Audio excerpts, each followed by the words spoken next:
Hi friends, welcome to லட்சம்ஸ் recipe. இன்றைக்கி நம்ம சேனலில் வாட்டர்மெலான் வச்சு ஒரு மில்க் சர்பத் பண்ண போகிறோம். எப்படி செய்கிறதுன்னு பார்க்கலாம் வாங்க. இப்போ மில்க் சர்பத் செய்கிறதுக்கு வாட்டர்மெலான் நான் அந்த மாதிரி ஒரு 4 பேருக்கு ஜூஸ் போடுற அளவு கட் பண்ணி வச்சுருக்கேன். இப்போ இதை நல்லா சில்லுன்னு ஃப்ரிட்ஜில் வச்சு எடுத்துக்கோங்க. இதுக்கு 2 கப் பால் அது மாதிரி காய்ச்சி ஆற வச்சு அந்த பாலையும் ஃப்ரிட்ஜில் வச்சு சில்லுன்னு எடுத்துக்கோங்க.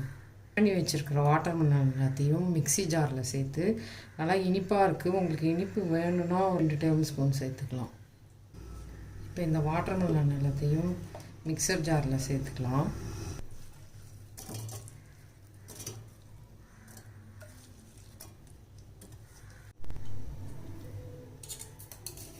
இப்போ அதில் சர்க்கரை சேர்த்துக்கலாம். நான் சின்ன ஸ்பூன் தான் 3 ஸ்பூன் சேர்த்துருக்கேன். அதில் கட் பண்ணியிருந்த வாட்டர்மெலான் எல்லாத்தையும் அடித்து எடுத்துகிட்டு வந்துட்டேன். அதை வடிகட்டி எடுத்துக்கலாம். ஏன்னா 1-2 சீட்ஸ் உள்ளே இருந்தது, வடிகட்டி எடுத்துக்கணும் நம்ம. இப்போ எல்லா பழமும் அடிச்சுட்டு வந்துட்டேன். ஃபில்ட்ரு பண்ணி எடுத்துக்கலாம் எல்லாத்தையும். இது மாதிரி நல்லா ஃபில்ட்ரு பண்ணி எடுத்துக்கோங்க.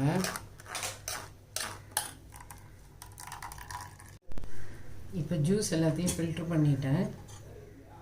இந்த மாதிரி சப்ஜா சீட்ஸ் நம்ம ஜூஸ் போடுறதுக்கு முன்னாடி ஒரு 10 நிமிஷம் முன்னாடி ஊற வச்சா போதும். இது பழமே நல்லா இனிப்பாக இருக்குது. இந்த சப்ஜா சீட் ஊற வச்சுருக்கிறது நம்ம தேவையான அளவு சேர்த்துக்கலாம். பால் நான் 2 கப் அளவுக்கு காய்ச்சி ஆற வச்சு ஃப்ரிட்ஜில் வச்சு எடுத்து வச்சுருக்கேன். இந்த பாலை தான் இப்போ நான் இதில் சேர்க்க போகிறேன். சில்லுன்னு இருக்கணும் பால்.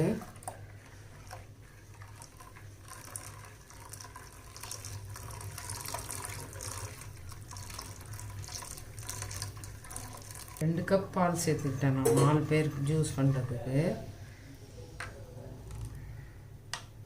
பால் சேர்த்தாச்சு. அதில் நம்ம 2 டேபிள் ஸ்பூன் அளவுக்கு ஊறின சப்ஜாவை சேர்க்குறேன். இது 1 ஸ்பூன் தான் நான் ஊற வச்சது. 2 டேபிள் ஸ்பூன் அளவுக்கு அதில் ஊறின சப்ஜா சீட் சேர்த்தாச்சு. இப்போ பாருங்கள், பாதாம் பிசின் நைட்டே ஊற வச்சு எடுத்து வச்சுட்டேன். நைட்டு ஊற வச்சு காலையில் எடுத்து ஃப்ரிட்ஜில் வச்சுட்டேன். நீங்கள் நைட்டே ஊற வச்சிடணும். இதெல்லாம் 1/2 மணி நேரத்தில் ஊறாது. இந்த பாதாம் பிசின் அது மாதிரி சேர்த்துக்கிறேன். 2 டேபிள் ஸ்பூன் அளவுக்கு சேர்த்துக்கிறேன். தெரியுதா? பாதாம் பிசின் சேர்த்தாச்சு. இந்த மாதிரி கட் பண்ணி வச்சுருக்கேன் பாருங்கள் வாட்டர்மெலான், அதையும் சேர்த்துக்கலாம். ரொம்பவே சூப்பராக இருக்கும். இந்த மாதிரி சம்மருக்கு குழந்தைங்களுக்கு செஞ்சு கொடுங்க. உடம்பு நல்லா சில்லுன்னு அப்படியே குள்ளுன்னு இருக்கும். அது பிள்ளைங்களுக்கு வெயிலுக்கு இருக்கும். செம சூப்பராக இருக்கும் இந்த மாதிரி ஜூஸ் பண்ணி கொடுத்தா. நீங்கள் அந்த 2-3 ஸ்பூன் நம்ம சர்க்கரை சேர்த்தோம்ல, அதுக்கு பதில் நீங்கள் தேன் கூட சேர்த்துக்கலாம் அதில் இருந்தால். இப்போ கலர்ஃபுல்லாக ரெடி ஆகிடுச்சு வாட்டர்மெலான் மில்க் சர்பத். இப்போ தர்பூசணி மில்க் சர்பத் ரெடி ஆகிடுச்சு.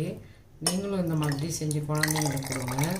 சம்மரில் ரொம்ப சூப்பராக இருக்கும். இது மாதிரி சாப்பிடும்போது உடம்புக்கும் ரொம்ப நல்லது. தண்ணி சத்து அதிகமாக இருக்குல்ல வாட்டர்மெலானில்.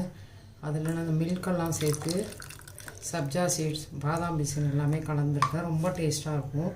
இது பழம் இனிப்பாக இருக்குன்னு சர்க்கரை கம்மியாக போட்டிருக்கேன். நீங்கள் உங்களுக்கு தகுந்த மாதிரி சர்க்கரை சேர்த்துக்கோங்க. சூப்பராக வாட்டர்மெலான் மில்க் சர்பத் ரெடி ஆகிடுச்சு. இந்த மாதிரி நீங்களும் வீட்டில் செஞ்சு என்ஜாய் பண்ணுங்கள். மில்க் சர்பத் ரெடி ஆகிடுச்சு.